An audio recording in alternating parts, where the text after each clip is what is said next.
Hey guys, welcome back to Ultimate S&S. I hope you've been having a great week. So we recently put a video out on the Mississippi drying up, and I wanted to touch more on this for some of the comments that was on there.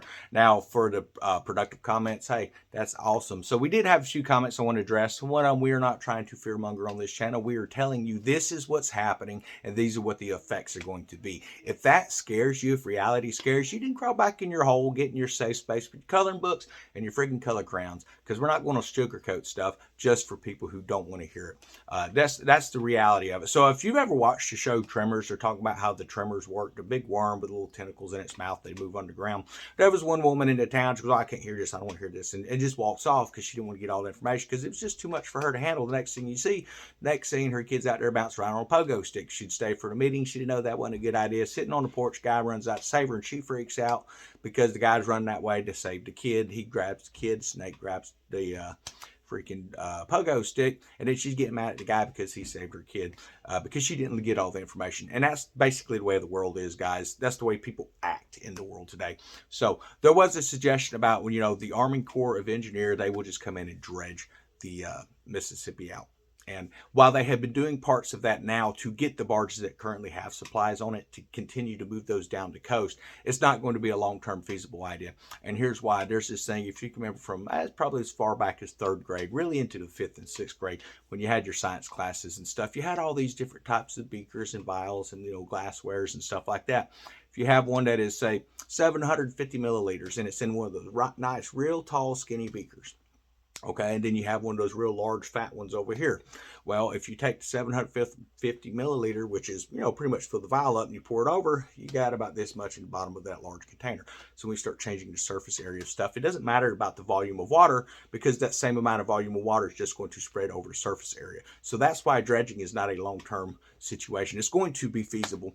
It's just baffling to me how many people come off half-cocked with some ideas and stuff. And while it's a good idea to move things short term, understand if you dredge the entire Mississippi out down into the delta areas all the way out to the coast, you're going to drain a lot of swamplands. You're going to really screw up the coast of the country. You're going to really kill a lot of ecosystems. So that's why your idea won't work on that, guys. That's what you need to understand. And one note, people are like, yeah, as long as it's in their area, they don't care what happens downstream. But that's why we actually have organizations that watch and monitor and tell you how much dredging you can do. It's not as simple as, okay, well, we're just going to bring a barge out there and we're going to start digging dirt out of the bottom, because then all you're doing is you're moving the water level, which was here, and you're digging the bottom out this much. So naturally, your water level is going to be here.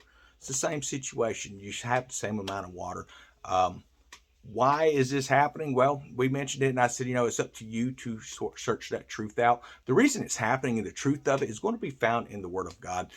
People are like, well, you didn't tell us where to find the truth. If you've ever watched any video on this channel, you will know it always points back to prophecy. Prophecy of the droughts, the prophecies of famines, the prophecy of increasing prices and things that you see within the four horsemen of apocalypse, the prophecies of disease. All of that stuff is happening, the prophecies of wars, the prophecies of rumors of wars, and that's where we're at. We're in those end days. So it's up to you, like I said, to go look at the truth yourself. Or you can go and you can look into our biblical message playlist as well. It's all out there. But to me, it's one of these situations where people, they don't want to hear. They just don't want to hear it, because they want to believe that things will continue on the same way they always have. But what you need to realize is things have never continued on the same way that they have, and they are willfully ignorant of that. That is what we read about in 2 Peter, guys. So what does that mean? Well, if you look at this country, it's not running the same way that it did when it was first incepted. If you look at this country, as far as not just the United States of America, obviously it's not the way it used to be, because they used to just have Native Americans in it. And then slowly we've had other groups introduced into it. So it has changed. It's not the way it used to be. It's not always been the same. Even government systems, you go back to Egyptian times, then over into Greece, and then into Rome. It changes periodically throughout history. And that's what we could be seeing happening with this country as well. We need to come to an understanding that America as we knew her, I know there's a lot of people up there and they will call this unpatriotic. America as we knew her growing up, for those of us our 40s and up, it does not exist anymore. It is gone.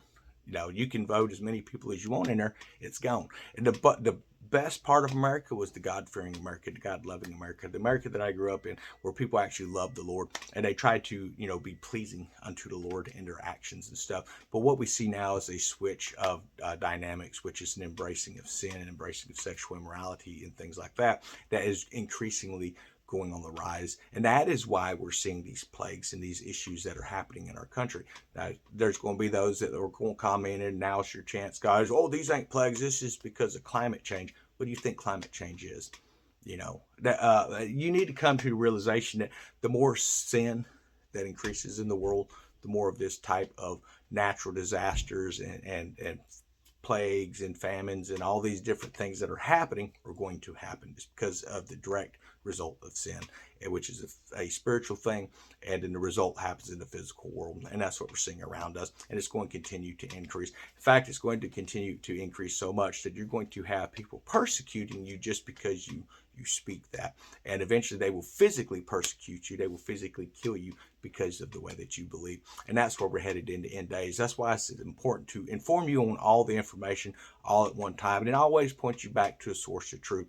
So we do use some things in science on this channel when we talk about it, and we're talking about scientific truths, not theories like evolution and different things like that. Those are theories, those are not facts. So people need to kind of understand that.